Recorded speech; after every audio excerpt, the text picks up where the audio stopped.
Hello दोस्तों, हमारे YouTube channel में आपका स्वागत है। शिक्षा विभाग से जुड़ी हुई कोई भी जानकारी होती है तो हम आप तक सबसे पहले पहुंचाने का प्रयास करते हैं। जैसे अभ्यर्थियों के तरह तरह के कमेंट आ रहे हैं कि वेटिंग लिस्ट कब आएगी, साथ में सेकंड काउंसलिंग होगी या नहीं होगी, या फिर कुछ अभ्यर्थियों के कमेंट हैं कि अब हम क्या करें। कुछ अभ्यर्थियों के कमेंट है कि क्या सेकंड लिस्ट आएगी तो हमारी वेटिंग क्लियर होगी। तो यहाँ पर देखिए, सबसे ज़्यादा सवाल आते हैं, सबसे ज़्यादा कमेंट आते हैं कि वेटिंग लिस्ट कब जारी होगी और सेकंड काउंसलिंग कब होगी। अब यहाँ पर हम तो अभ्यर्थियों की समस्या समझ सकते हैं, क्योंकि अगर कोई इतने अधिक कमेंट कर रहा है तो वो कितना परेशानी से जूझ रहा होगा और वो कितना परेशान होगा, वो हम समझ सकते हैं। आप इसीलिए हमसे पूछते हैं, क्योंकि बहुत सारे अभ्यर्थी बहुत दूर दूर रहते हैं तो वो जा नहीं पाते, तो वो किसी न किसी माध्यम से जानकारी एकत्रित करना चाहते हैं। तो हम अपने चैनल के माध्यम से ये जानकारी देते हैं, हमें बस खुशी है। लेकिन यहाँ पर अभ्यर्थियों की समस्या अगर डीपीआई इस तरह से समझे तो बहुत अच्छा है। ना तो यहाँ पर सरकार आपकी समस्या समझ रही है, ये ना ही डीपीआई। अब देखिए, यहाँ पर हमने कल एक वीडियो डाली थी जो बहुत ही महत्वपूर्ण थी कि एक अभ्यर्थी को अचानक से नियुक्ति दे दी गई। देखिए, दिखाते हैं। तो यहाँ पर आप देख सकते हैं कि एक अभ्यर्थी को नियुक्ति दी गई है 21/7/2025 को। इससे पहले भी हमें कई अभ्यर्थियों को कमेंट आए कि जो जनजातीय कार्य विभाग है वो चोरी छुपे अभ्यर्थियों को नियुक्ति दे रहा है। और हमने फिर भी उनकी बातों पर हमने कहा शायद आप ऑफिशियल जानकारी है, तो उन्होंने कहा ऑफिशियल का तो पता नहीं है, लेकिन बहुत 2-3 अभ्यर्थियों को नियुक्ति दी जा चुकी है। अब सबसे बड़ा सवाल उठता है, देखिए ये इन अभ्यर्थी हैं, इनको नियुक्ति ऑफिशियल दी गई है।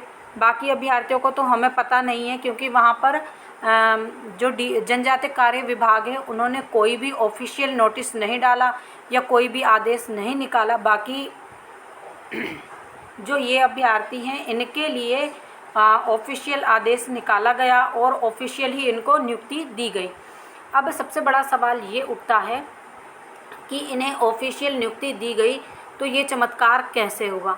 देखिए, आप सभी को मालूम होगा कि वर्ग 1 के अभ्यर्थियों को ज्वाइनिंग करीब दिवाली के लगभग मिली थी, और ये समझ लीजिए 10वें या 11वें महीने में, और आज इस समय चल रहा है 8वां महीना। और इन अभ्यर्थियों को, जो ये अभ्यर्थी हैं, जब पहली हम लिस्ट की बात कर रहे हैं, यानी आपकी नियुक्ति लिस्ट की बात कर रहे हैं, वो कब आई होगी? शायद 10वें या 11वें महीने में, क्योंकि दिवाली से पहले आई थी। तो यहाँ पर आप सभी को मालूम होगा। अब यहाँ पर इन अभ्यर्थियों को नियुक्ति कब मिल रही है? 7वें महीने में। तो आप लगा लीजिए 10 महीने तो होने वाले ही होंगे लगभग। अगर 10वें महीने में नियुक्ति दी गई तो 7 महीने ये और 3 महीने वो, 10 महीने होने वाले हैं करीब।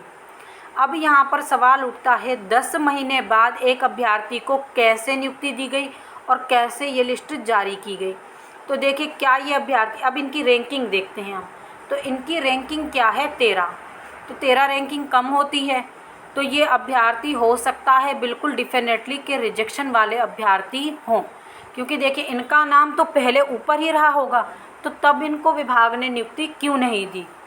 जैसे मान लीजिए 1 2 3 4 हम गिनते चले जाएं, तो जिनका नाम 13 नंबर पे है उनको तो पहले नियुक्ति मिल जाना चाहिए, तो उनको क्यों नहीं मिली। आज अच्छा, उनको नहीं भी मिली तो फिर अगर नियुक्ति लिस्ट दूसरी वाली निकालना है तो फिर एक अभ्यर्थी के क्यों?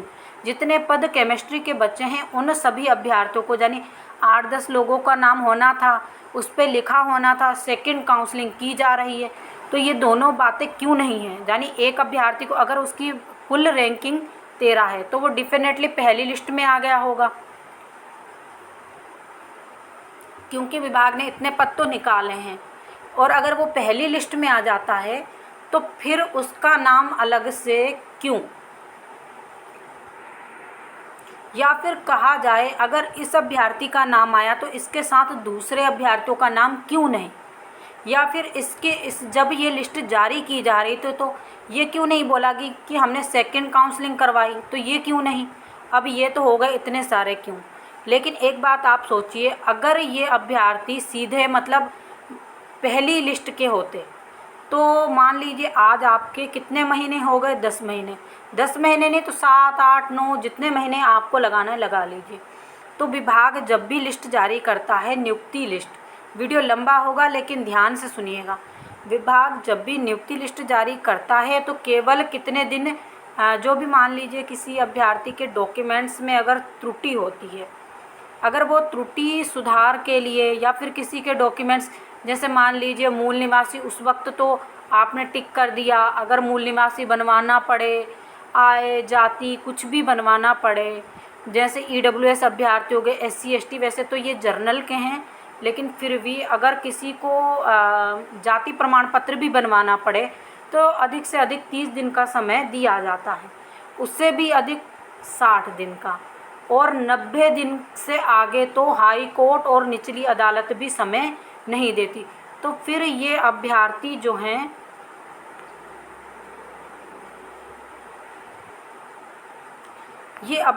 जो हैं इनको इतने महीने, यानी आप 30-30 दिन काउंट कीजिए तो इतने महीने बाद कैसे नियुक्ति दी गई, ये सबसे बड़ा सवाल उठता है।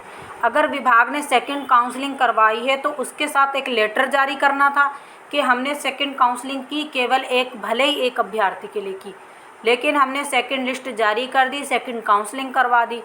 अब इतने महीने बाद एक अभ्यर्थी को नियुक्ति क्यों? अब दूसरी बात यहाँ पर, ये तो हमने आपको पूरा दिखा दिया कि ये विभाग की कितनी गलतियाँ और कितनी त्रुटियाँ हैं। अब विभाग तो गलत है ही, साथ में आप अभ्यर्थी भी गलत है, क्योंकि देखिए आप अपने अधिकारों के प्रति ना सचेत है ना जागरूक है। जैसे ही ये लिस्ट जारी की गई थी तब कम से कम आप 8 10 20 25 जितने भी अभ्यर्थी एकत्रित हो सकते थे जो वेटिंग लिस्ट में ऊपर हैं, उन्हें कम से कम DPI और जनजातीय कार्य विभाग जाकर ये लिस्ट दिखाकर उनसे पूछना था कि ये कौन से अभ्यर्थी हैं, क्या ये पहली लिस्ट के हैं या फिर सेकंड काउंसलिंग के हैं। ये कैसे आपने इनको एक लिस्ट जारी करके, मतलब आपने एक आदेश निकालकर केवल एक अभ्यर्थी का सिलेक्शन कर लिया, बाकियों का क्यों नहीं किया?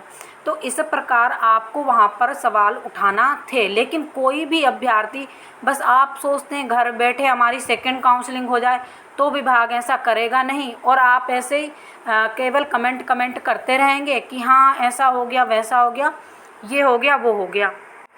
तो आप लोग सिर्फ कमेंट खेलते रहेंगे, कभी भी आपने वहाँ जाकर जवाब नहीं मांगा। अब साथ में देखिए, आप बिल्कुल ये स्पष्ट समझ लीजिए, ये रिजेक्शन वाले अभ्यर्थी हैं, हम आपको फिर से बता रहे हैं, क्योंकि मान लीजिए इनका अगर पहली लिस्ट में सिलेक्शन हुआ होता तो विभाग अभी तक इनका सिलेक्शन, इनका नाम आया होता। आप पुरानी लिस्ट केमिस्ट्री के जितने अभ्यर्थी हैं वो निकाल कर इनका नाम देखिए, क्या इनका नाम पहली लिस्ट में है, क्योंकि इनका 13 नंबर है और बाकायदा इनका रोल नंबर दिया गया है, सब कुछ दिया गया है। फिर ये कैसे छूटे, अगर छूटे तो? और दूसरी बात, क्योंकि अगर छूटे हैं तो इनके कुछ ना कुछ डॉक्यूमेंट्स में गड़बड़ होगी, तभी ये छूटे, नहीं तो विभाग इनको बाहर नहीं करता।